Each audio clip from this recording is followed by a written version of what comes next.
So, maglalaro tayo ngayon ng Pokemon Go PvP. Ang unang Pokemon na ginagamit ko ay si Skeleridge na may Incinerate, Flamethrower at Disarming Voice. Second, si Gardevoir na may Magical Leaf, Dazzling Gleam at Triple Axle. Last one, si Golisopod na may Waterfall, Excisor at Razor Shell. So, ang nilalaban natin ay Ultra League. Maximum combat power ng Pokemon dito ay 2,500. Gahanap lang tayo ng kalaban. Angas ng costume ko para akong Sith Lord. Disadvantage tayo nung una. Water yung kalaban tapos fire yung Pokemon ko kaya kailangan ko magpalit. Ito si Gardevoir kaya Magical Leaf yung ginawa kong basic attack niya para sa mga water type.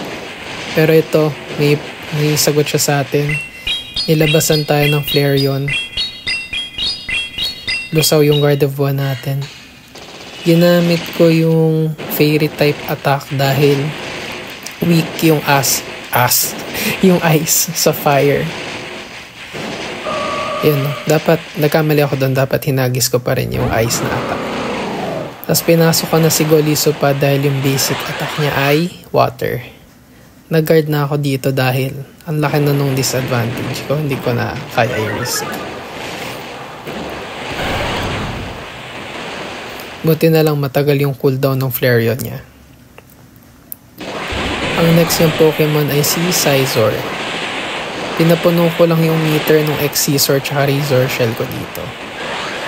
Nag-guard pa rin ako kasi hindi ko kaya i-afford mamatay si Golisopod.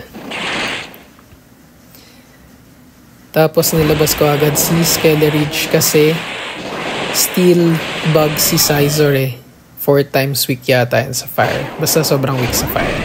Ayun, nalusaw agad si Scizor. Ang next niya pinasok agad tong last niya na Pokemon, si Feraligatr ulit. Wala akong magagawa, weak talaga ako sa kanya dahil water siya tapos ako ay fire. Kaya hinagis ko na lang yung Fairy ko na attack kahit hindi super effective. Minamaximize ko na lang yung effect. Pinapalambot ko na lang siya hanggat makakaya ko. Ayan. Yung maganda kay Skeleridge, mabilis yung cooldown. Yung laking damage pa rin, no? Tapos ito si Golisopod. Kanina, kung naalala nyo, pinuno ko yung meter niya. Kaya 2 beses ako makapag-charged attack. Nasingitan niya ako dito.